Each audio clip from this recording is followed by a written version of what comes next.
if you're feeling stuck and you are afraid to make a change, just know you could always go back to where you are. That could be your like worst case scenario. Like taking the leap and changing and trying something else or, going for that specific business that you're interested in or taking some sort of action, like does not mean you're going to ruin everything that you have. You can always go back to whatever you're doing.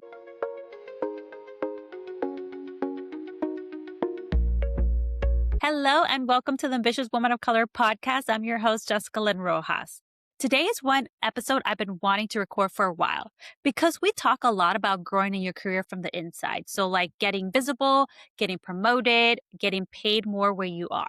But what about the outside game? The job changes, the networking in rooms where no one looks like you, the career moves that get you to the next level faster than waiting for someone above you to finally notice you. My guest is Jenn Jamali, money and career coach, former recruiter in tech, first-gen daughter of immigrants, and someone who's seen both sides of the hiring table. We're getting into what recruiters actually see when women of color apply and interview, how to use job changes strategically so you can increase your income, and how to network in spaces where you don't see a lot of people who look like you. And heads up, this episode is perfect setup for something I'm launching this summer. So stick around for that. Let's dive in. Hello, Jenn. I'm so excited to have you here. How are you? Thank you so much. I am doing well. I'm so excited to be here and having this conversation with you. All the fun topics we're going to chat about. Yes, I've been wanting to have you on the podcast for a while. We met last year. We were in a group coaching together and immediately we were like, we need to do something together and collaborate. So I'm so excited to finally make it happen and have you on the podcast. So before we jump into today's topic, just tell us a little bit of what is one thing that you refuse to sacrifice for your career? Time with my daughter.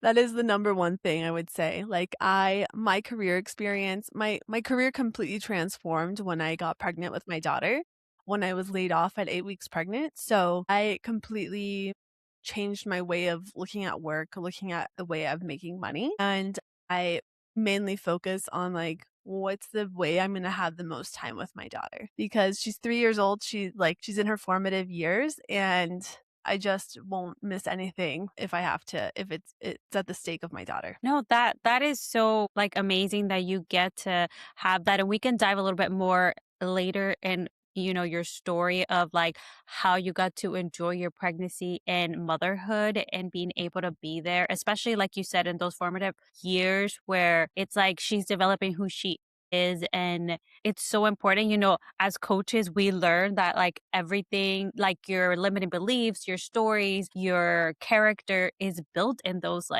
first 7 years of your life. So it's Exactly. pretty amazing you get to be there with her. So Yes. before we jump into today, what we're talking about, I would love for people to get to know you a little bit more. You worked 10 years as a recruiter in tech. You're a money and career coach, you're a real estate investor, and you literally packed up and moved your entire family to Colombia, where now you're building a new life. So I would love for people to get to know who you are and, how did you Yeah, get here? for sure. Well, thank you so much for that. Where do I start? So yeah, I am a money and career coach, mainly focusing on money. And when it comes to career, my money coaching, I focus on ways to make more and keep more.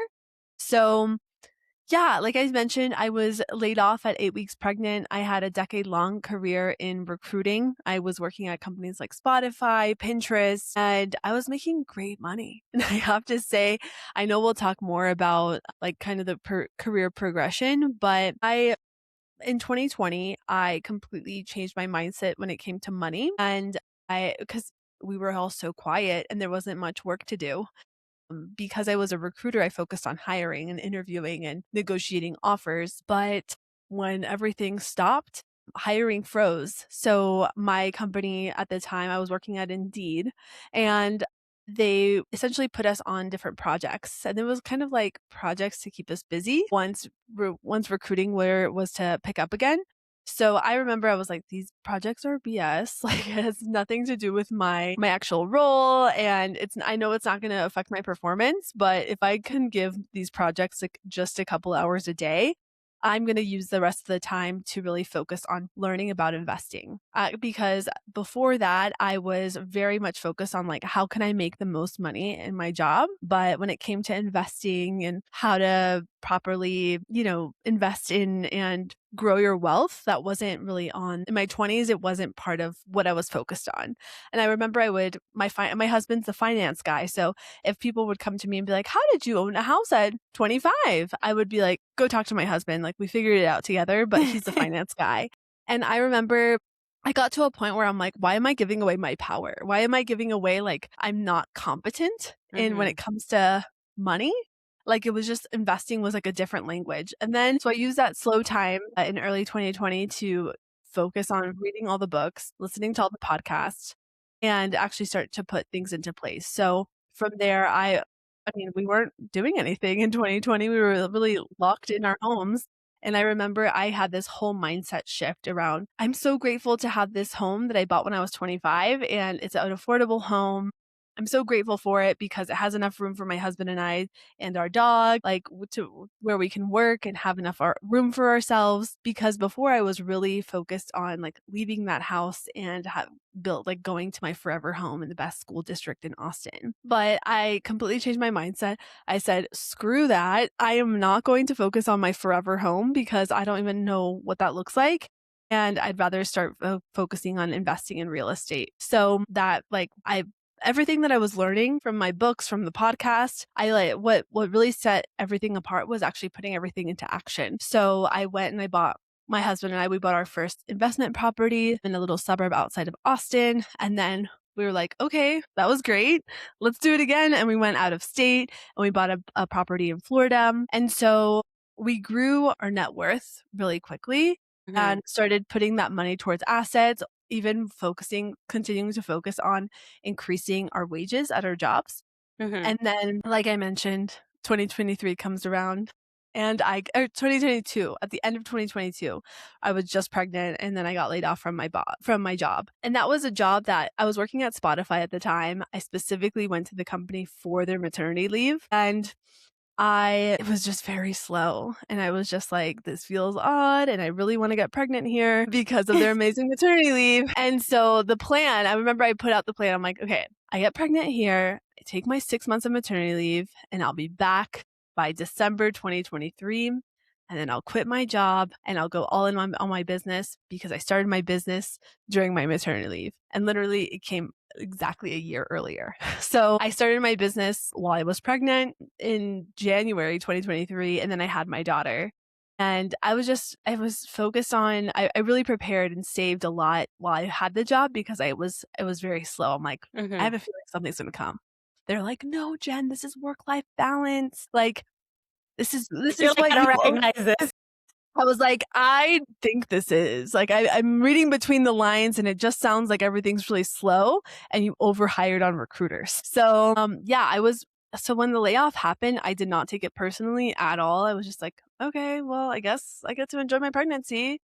Because I saved a shit ton. And so I don't have to go and focus on interviewing while I'm like in my first Mhm. trimester and so nauseous. I'm not going to stress because my mom actually had a lot of complications when she had me because she was Mm. laid off when she was pregnant with me. And she ended Mhm. up working like two jobs and having all these complications when she gave labor to me, had labor with me. And Mhm. so that was always in the back of my head. Like a baby can feel all the stress that you are Yeah. carrying in your body, and it is not worth it for a job. It's just not. So I strategically really prepared for that job for essentially like my maternity leave in my pregnancy. And I started my business and I was kind of just throwing things at the walls, kind of seeing what I liked, what I didn't like. When it came to my business, I had all this free time to even like take naps and take care of myself during that time Yeah. when you're like so sensitive and so vulnerable. I really took that time to enjoy it. I'm like, and I always knew I was going to have one kid. So I was like, this was a YOLO moment. Like, I only know I'm going to have one kid. Let me enjoy this whole process. And yeah, it was great. I was like, and then the first 14 months, my husband and I had our daughter, like we would switch and then we eventually did put her in daycare, but we've always had a very flexible schedule because we're both entrepreneurs. So I would say like once I got very confident with money, it like transformed my life in the way I look at how to make money, how to keep money and really grow generational wealth. Yeah, there is so many, like, so much wisdom and nuggets in like everything that you shared. Like first that you set yourself up for success by saving before getting laid off. And then another thing that you said was about not taking it personally, because a lot of times, we think that it had to do with our performance, or that, you know, you got laid off because, they didn't think you were as valuable, or, performed as well as somebody else. But like you said, like, we're hearing this firsthand, especially like you being in recruiting and understanding like staffing and Mhm. what goes behind that. So it's like good to know that like you are not always the reason, or it has nothing to do with you as a person. It's a business decision. And for us to start thinking of our careers in that way, like for us to also be making things as a business decision. And I know we're going to talk about it. And that's like one of the things I wanted to bring you is like your expertise in recruiting, but also in salary negotiation, your expertise in your own experience of not just like as a recruiter, but how you navigated your career and how did you start to make more money and you took control of that. And Mhm. I think that you have so much like rich knowledge, not just like from being a recruiter, but like your whole career trajectory and the decisions that you make starting your business, investing. And, I feel like this is how women should, this should be the path, right? The path where it's not just like a linear path where I just, grind and put my head down and work really hard and move up in a ladder, but like how can you grow like your portfolio, your financial portfolio, your career portfolio, your personal brand, and really how that is what's going to help you like grow in your career, and not just career as like in your corporate job, but like whether you decide to also have start a business alongside your career or in lieu of a career. But it's just like there is so much more control that we have that we don't really think that we do. Yes. Like, I was raised so I didn't mention this, but I'm the daughter of a Colombian immigrant and also an Iranian immigrant, so I have a mixed background, and I watched my Colombian mom be that workhorse, first one in, last one out, like, ultimate loyal employee, and I actually a big part of my story as to why I even started with the money piece too in the pandemic was I watched her get laid off at the age of 60 from the company she was hoping to retire from. And that was just like a really big eye-opening moment where I was like, actually, you can be the most loyal employee and loyalty it does not mean anything. Like Hmm. truly at the end of the day, like you're a number on payroll and they need to cut a certain number of people, then they're gonna cut you. And a lot of the time they'll cut you even because you're the highest paid person and they need to cut a certain amount of money. Happened to me. That Yeah. happened to me. They told me I got laid off after being a year at a company. And when I asked, I would love to, if you can share like the reason why I'm the one that was laid off, because it was like a few people in our department, but it was like a handful in our team, right? So they were like, oh, because you were one of the newer hires that made the most money. Mhm. Exactly. Like last one in, first one out, like all I the wasn't things the that last one in, but it was like yeah, out of all the newer people, I'm the one who made the most the money out of most. that. Exactly. Exactly. And I'm like, "You know what? I'm glad I asked for more money. I'm glad I negotiated my salary and was making the most. Mhm. I can Mhm. go do that again somewhere else." Yes. Yes. Mhm. Exactly. And funny thing is like I had just started my coaching business at the time. And I was like, well, maybe I'm just gonna, go all in my business. And then I did that for a few months. And then a recruiter reached out to me on LinkedIn, and it's for the job I have now and I've been on for the past like 2.5 years. But Amazing. I always wanted to work for this company, and I had to like have that conversation with myself, like one, and I know that you experienced this before too, but it was like, okay, I kind of want this for my nervous system and to regulate it. And and the way that I saw it is like, I do like what I do and I'm not ready to like give that up right now, Mhm. but I also, wanted to start my business. So I was like, well, if anything, this serves as like the angel investor for my business while I Exactly. build it up, right?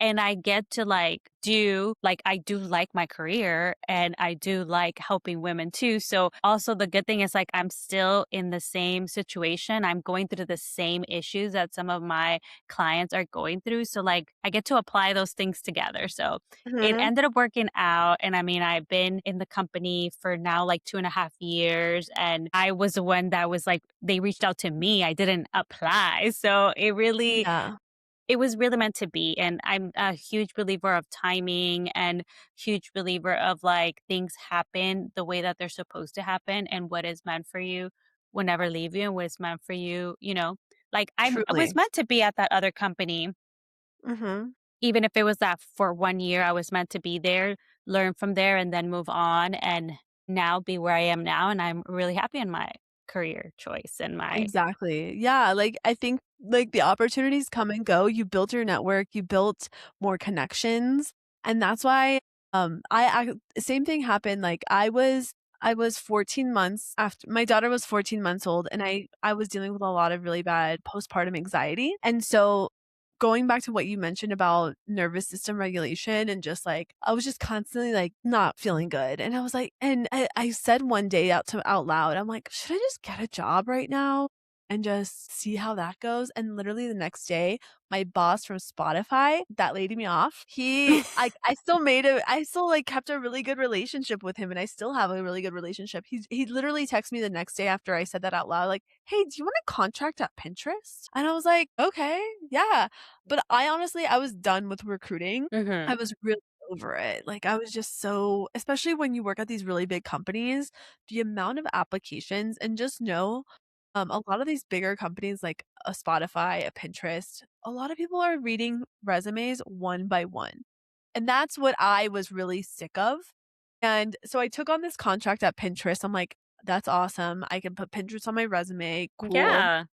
And I literally started and it was supposed to be a one-year contract, and I negotiated my hourly pay, like, a lot more than than they wanted. I think they were offering, like, 60, and I was like, "I'm thinking more of 80 an hour," and they're like, "Okay." And I was like, "Okay, I'm gonna take advantage of this and just fill up one of my bank accounts with this money with that I'm getting." And so it was once again, I started and very slow. This was 2024. It was very slow. I was like helping other recruiters. I'm like, "I am not like a" there's something in recruiting called sourcing. Like, there's a Mhm. recruiter and there's a sourcer, and the sourcer typically finds the candidates. They're like, "Yeah, you can do that." I'm like, "I'm not a sourcer." And also, I was just reading I'd post a job and it'd have, like, 1,000 applicants in 24 hours, so I'd read so many resumes, and I was like, "My brain is just dying right now." And, my daughter would come home from daycare at, like, 3, and she'd be like, "Mommy, mommy." I'm like, "Ugh," like, I have to wait till 5 to, like, not hang out with her, and I was like, "I'm so done," and literally 3 months in, they're like, "Hey, so sorry. Once again, we overhired recruiters, and so, unfortunately, we're gonna have to end your contract," and I was like, "Totally fine. Thank you for the time. Thank You're you like, "I for was the getting opportunity." paid more anyway." I Yeah. I was getting paid great, and then they're like, "We're so sorry. Here's a severance." And a severance for a contract role is, like, unheard of because Yeah. like, companies hire contractors to not have to pay any benefits or severance or anything like that, and they're like, "Here you go. So sorry." And I'm like, "Sweet." So, it worked out great. It worked out just the way it needed to be, and I was just so over being a recruiter, and I think it was just a sign from the universe being like, "Yeah, you're done with this stage of life. Let's go. Yeah. Let's fully focus on our business." And honestly, it was just kind of perfect because 2025, we dealt with a lot of grief, a lot of loss in our families, and I, like, could not imagine dealing with that and having a job. So, then I was like, "Hey, family. Hey, husband. Let's go ahead and pack our bags and let's move to Colombia." We've been wanting to move abroad for the longest time. We have family in Colombia. We have support to go through all this grief that we're going through.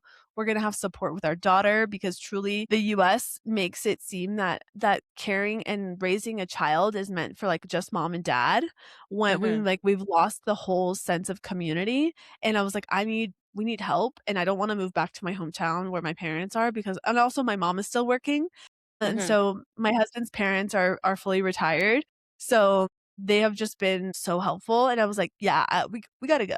Like, and so, yeah, I know I kind of went off on a tangent, No, that's okay. but specifically, like, I was just like, I we created options for a reason, we saved, we still own our property in Austin and have that rented out, like, it's been rented out almost a year, as a midterm rental, so that we have that going, like, we're okay, and I'm like, "Let's just go." Like, let's just try it for a year and see how it goes, and actually last week we hit a year, and I'm like, "Yeah, we're good." Congratulations. Thank you, yeah, it's been, like, the best decision truly for our family as a whole. No, and I think it's amazing, again, that you're like redefining what success means to you, redefining what things you're aspiring to do, and like you change like the trajectory of your life and your family's life, and now you're in a country where you're, getting the support from the family, having that village, right, to help raise your daughter. So she also gets to experience that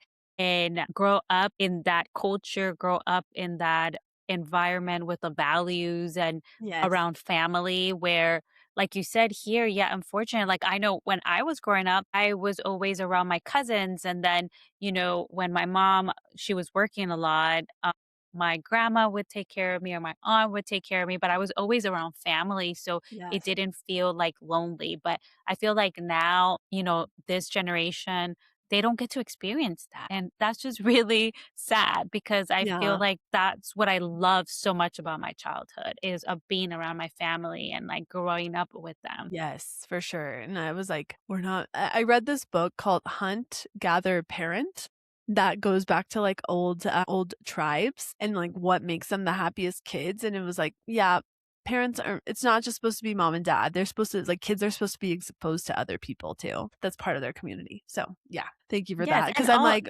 it was like, it was exactly what we needed. yeah, and all of this is, what supports like your life and your career and really gives more value to like everything, right? Because like you get to focus on like for you, your business and your clients, and you get to show up to them and to your family and to your daughter and to your friends a better version of yourself because you're fulfilled, doing the things that you like and doing the things that you enjoy and being in a space because the environment is really important for like your growth in your career Exactly. and in your life. Yeah. 1,000%. I think, like, I actually talking about environments, I remember I was in, like, staffing recruiting where it was all Hmm. sales and it was like, I represent a client, I find them a candidate, and I was, like, the middle person.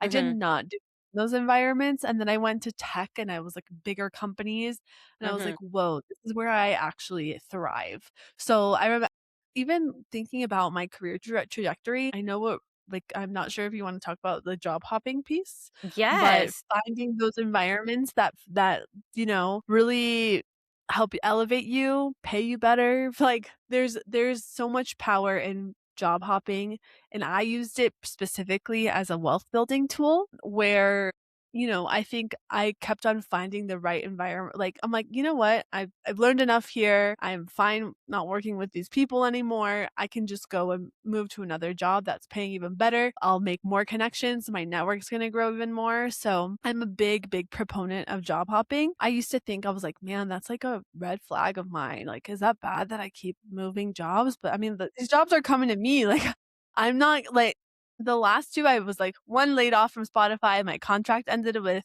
Pinterest, but before that, it was mainly like companies were coming to me and being like, "Hey, like, we have a spot on our team if you're open to it," and then, like, it would always be for more money, and it was always a better decision. And then I just grew my network because like I said, like, I from that job that I got laid off from Spotify, like, that same manager came to me and was like, "Hey, do you wanna do this?" I'm like, "Okay." So, Yeah. so being exposed to so many different people, like, I have a very large network that yeah, can always tap into. I can be a service for them too, and I think there's magic in having just new environments and finding what works best for you and at your specific stage in life. Yes. Yes. Yeah. And I actually wanted to unpack that the whole job hopping because, a lot of us are raised to like be loyal, stick it out, like wait your turn, just, be grateful that you have a job, and the thought of like leaving a company, it's like you're being ungrateful, right? So actually, like what you were saying, these companies come to me, and you as a recruiter, like if you can talk about like one, if you ever view that as a red flag when you're going through somebody's resume, but also just like helping people see that, especially in today's market, like yes, like our parents were the type that and like their parents were the type that, you work in the same company your entire career and then you're waiting to retire from there and getting a pension. But things have shifted, and especially now in today's world with a lot of like hybrid or remote working, like it's just no longer that same space. And I'm the same way as you. Like I have job hop for career growth, and if Mhm. I'm in a space that, look, I'm working hard and I'm not getting promoted, I'm either going to like go into another department where I would get a better position or get paid more. But actually, I've always gotten a huge pay bump when I go to another company. Mm, exactly. And I would say, so when I was a recruiter, I never looked at it as a bad thing because and I know today's market's really different. And I mean, I I remember I would present candidates and some hiring managers that had a very old way of looking at things would be Mhm. like, "Ooh, red flag." I'm like, "Red flag, why?" Because they wanted a different experience? Like, because they moved around and got exposed to other things? I think that's actually better. Like, if you Yeah. only hire someone that has one specific experience in one specific place and is one specific size of company, like, there's no variety there. There's no like, they don't have a lot of experience. That's how I look at it. And so Yeah. I saw, like, another example, like, I saw my mom, I saw her get laid off maybe 2 or 3 times in her career, and I was just like, "I am not gonna make a company my identity." Like, I do not believe in that. I do not believe in loyalty. I go to my job, I make the right connections. I'm also so I kind of have, like, a different way of viewing things because I don't make it my identity, I don't make it my whole life, but I do take the time to make really good solid connections at these jobs. And Mhm. I think that's something that, like, in today's world, it's like, I clock in if I hear people go, "I clock in, I clock out, my job's not like my job only, like, funds my life." And I'm Mhm. like, "You're losing a part of that experience where you can make really, really strong connections." So, Mhm. I always look at a job as, like, a place to network, a place to, like to learn from, like, people to learn from. I've always made solid friends at each of my jobs who are still friends of mine to this day. And through those friendships and through those close connections, they've been Mhm. able to share with me, like, what they're making or like, "Hey, I'm thinking about going to another job. They're paying this. What do you think? Like, should I negotiate more or is that?" They're like, "Oh, that's a really good salary." And so, like, I'd hear from Yeah. them, and that's how I was able to kind of move in the job market too, of being like, no, like, actually because I never worked on, like, recruiter jobs. I worked Mhm. on, like, marketing jobs, tech jobs, things like that. So, a lot of the time, companies would keep recruiter numbers and HR numbers very close to Mm. them, so I Mhm. wouldn't have a lot of access to that, but I would ask my coworkers that I was cool with, I'm like, "Hey, like, what do you think about this? Like, I'm thinking about this company, they have really good benefits, they offer XYZ." So, that's I would say, like and job hopping for me too, and when I say I used it as a wealth building tool, so I lived in the same house from the time I was making, like, 40K to the time I was making 120K, and so I didn't increase my Yeah. lifestyle to I didn't every time I increased my wages. I was just like, "I want to specifically keep my expenses low so I can invest that money." Yeah. And so that's how I was able to buy different properties and continue to grow my wealth was because I didn't increase my lifestyle every time. And that's something I really work on with my clients too, is understanding, like, your fixed expenses, what are you gonna have to pay for to survive every single month? And why do you there's no need to constantly be like, "I need a nicer apartment. I need this. I need that." When it's like, do you or can you actually put that money towards something bigger? Yeah. No, what you just said, I've definitely been guilty of that. Like, seriously, in the past, every time I had a huge pay bump, my lifestyle went up too. I moved to a nicer neighborhood and a bigger Yeah. apartment. And definitely, experience that where then you start feeling like I don't feel that I make more money because everything else increased. So it doesn't feel like, oh, now I can go do things and not worry about money and, like, or not think about it. And Mhm. like you said, you were able to like that into investing. So like now my new thoughts are, okay, I'm making more money. Let's pretend I'm making the same that I was making before that increase or before that raise, and then put that money towards investing or put that money towards like something else that's going to grow instead of like, okay, now I get to like upgrade something because I make more money. Exactly, and then I've seen plenty of people also do that and then lose their job, and then they're like, "Oh, crap, like, I You're don't like, how have do the I savings for this," sustain? or yeah, because like, the lifestyle got really expensive, so, yeah, that's something to also think about too, and always having that solid emergency fund of minimum 6 months when because I don't think that's a bad thing to, like, upgrade your lifestyle in certain Hmm. ways, but upgrading in every single facet, I just when you're depending on one specific salary,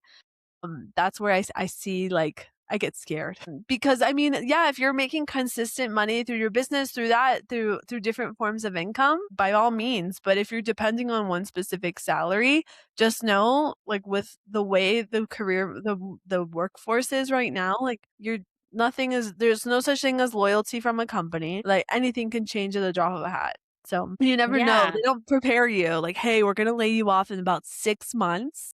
Like, no one tells you that. So, Yeah. yeah, I would definitely say, like, focus on building those buffers that are gonna keep you safe. Yeah. So besides the like financial piece of like saving, investing, and building the buffers to keep you safe financially, like one of the things that you touched on was the the networking side. So you said you were networking internally and externally. So like Always. I want to talk about that and how important that is because, like, I've also gotten jobs where I didn't even have to apply to because I either got recruited or because somebody recommended me and Mhm. I was able to like bypass the having to apply and, have somebody look at my resume. I mean, you still have to technically apply for like the Yeah. logistic piece, but it was not like I was pursuing that and I applied and waited and they reached out. So I want to talk about the power of networking because, oftentimes the advice we get is just like, just get out there. And then sometimes, for like women of color, if you're growing your career in spaces that there's not that many people that look like you, like how important, I feel like it's even more important to network and especially when you meet other, people of color that can mentor, that can help you. And even, they don't have to be people of color, but just like, I mean, that just like helps you understand those environments. But regardless, like just the importance of like building those relationships and not just networking, like let me go and go to like a networking event and just like give out my business card and it being transactional because like you said with the relations that you built and cultivated like it's not like they're only helping you, you also help them. So yeah, would love to get your take on that. Yeah, yeah, for sure. Okay, so going first off, the networking events. I'm a big proponent of networking events, and I'm a big proponent of going alone to networking events. Like, do not go with friends because you subconsciously close off your body language to just talk to your Mm-hmm. friend, and you're not approachable. And it's definitely and so the way I even got into tech was by going to a networking event because I was looking for clients for my staffing like, Mm-hmm. job, and I was like, "I'm gonna go to this tech company who opened up a new office and they're having a networking event." And actually, one of my coworkers was supposed to go with me, and last minute she got sick, and I remember I was like, "You know what? I wanna get the hell out of this office, like, this job because it's not the right environment for me, I'm not making great money," because it was a big portion was commission-based. Mm-hmm. And I was just like, "I need to get into a company and be a recruiter there." And so, I remember I looked at the website before I went, I'm like, "Oh, they have openings." And then I walk into this networking event. This was 2017? I mean, it was a while ago. Mm-hmm. And they look at me, they're like, "Are you looking for a job?" I'm like, "Actually, I am." They're like, "Cool, here's the hiring manager. What do you do?" I'm like, "I'm a recruiter." And they're like, "Oh, here's the head of recruiting." And so you just never know who you'll meet at any recruiting event or at any networking event. And that's why I always tell people, I'm like, if I went with a friend and I like went to the corner and like we just chit Mhm. chatted and kikied and like, I probably wouldn't have been approached that way. Mhm. So I'm a big, big fan of like making yourself uncomfortable for just like an hour. I'm gonna go in for an hour and try to make as many connections as possible. And like go in there with like, I'm gonna talk to 5 people. But yeah, and like especially in tech, I started out in, like, a small startup, and I, like, got Mhm. to know everyone there because I hired for every single department, and so I made these solid connections with people. I just, like, knew about them. I didn't just make it just so I walk in, walk out, and I don't know who I'm working with. I, like, knew their family. I knew about their families. I knew about I made just, like, deep connections, like, friendships with these people, Yeah. and especially on my team too. And so, yeah, I was just networking has just proven to work really well in every single way. So, like I went to it was called Big Commerce at the time. And then from there, like someone else reached out to me from Indeed, and then I hopped there, and then Mhm. my Indeed contact got me into Spotify, my Spotify contact got me into Pinterest. Like it's just everyone knows each other, everyone is moving around constantly.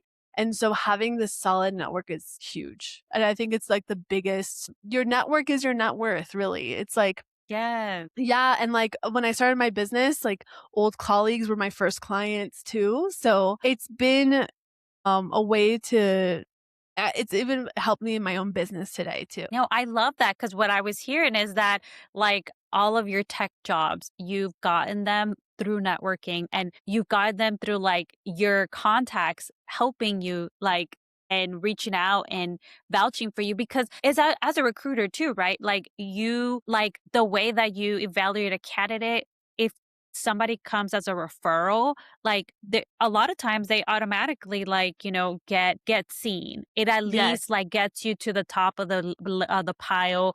It It's actually a different pile for Yeah, referrals, right? really. Yeah, Yeah. right? Like, it weighs a lot more if you're a referral, and you actually, like, will talk to referrals before talking typically to anyone else because, like, companies good people know good people. Yeah, And so exactly. yeah, so referrals are in a completely different hierarchy than like regular candidates too. Not to say like Yeah. you're not gonna I've hired plenty of candidates who just apply regularly, but yeah, referral just carries a lot of weight. Yeah, and I think especially in this current like job market where, a lot of places are laying off, maybe they might like have budget cuts or they might not be hiring right now, like or hiring much, but there are like some roles. I think it's just like taking networking like more seriously or maybe I wouldn't say seriously, but being intentional Mhm. because it's like you never know who you meet today, how that might help your career or or any aspect of your life in like a few years from now. So it doesn't have to be like, let me see, is this person worth my time? I don't think that there's anything that, we have in common or that they can connect me with, but you never know, There like how that one person could be essential for your growth in any area of your life, either now or in the future, and how you can, serve for them as well. So, because it's like reciprocal and it should be like a friendship. Like in a friendship, you're not like, I want to be her friend to see what I gain from her, but I'm not going to be a good friend myself. Right. Like, mhm, exactly. And you have to force it either. If it's a natural hmm connection, I would just focus on that versus being like I mean, if someone's like super awkward and like you don't have there's no click there, then I wouldn't push it, but yeah, having, like, those intentional, relationships have just proven time and time, like, nearly 10 years ago, I was when I, like, exactly joined tech, and, like, I still have those connections now. They're the ones who are, like they're commenting on my posts on LinkedIn. They're so I mean, because they know the power of LinkedIn too, of when hmm they comment or like my post, it goes to their networks too. So, we're just still all supporting each other a lot. Yeah, no, I love all this and thank you so much for like sharing, all of your knowledge and experience on this. So, before we wrap up, I would love to do like a few rapid fires. For So, sure. LinkedIn or referral, which one actually gets you the interview? Ooh, referral. I would say I mean, both do, but referral over LinkedIn, for sure. All right, so one networking move that feels awkward but actually works. Going to networking events alone. Yeah, I was going to say, yeah, I really love that one. Should you negotiate your very first offer out of college or your first job? Yes, always.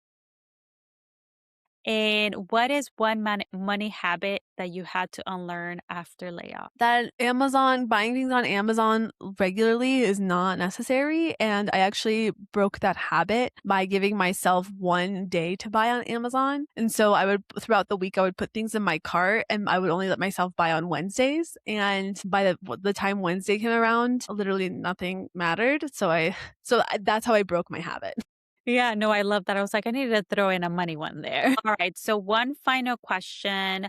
What's one thing that you want every woman of color listening to walk away with, especially if she's feeling stuck where she is right now? If you're feeling stuck and you are afraid to make a change, just know you could always go back to where you are. That could be your like worst case scenario. Like taking the leap and changing and trying something else or, going for that specific business that you're interested in or taking some sort of action, like does not mean you're going to ruin everything that you have. You can always go back to whatever you're doing. I remember that was a big thing I told myself, like, oh my God, if I have to go back to my job, it's like that was my life for a long time. That was my worst case scenario. I could always go back to that. But what I value in every stage of life is different because sometimes I even tell myself, I'm like, oh, like I was such a hard worker. Like, why can't I get through this on my business? And it's like, oh, because this is new. I'm just Yeah. like, my capacity is different. Everything's different. So I think if you want to change in your life, especially in different stages of life, like give yourself that. And it's worth even taking some sort of action towards it,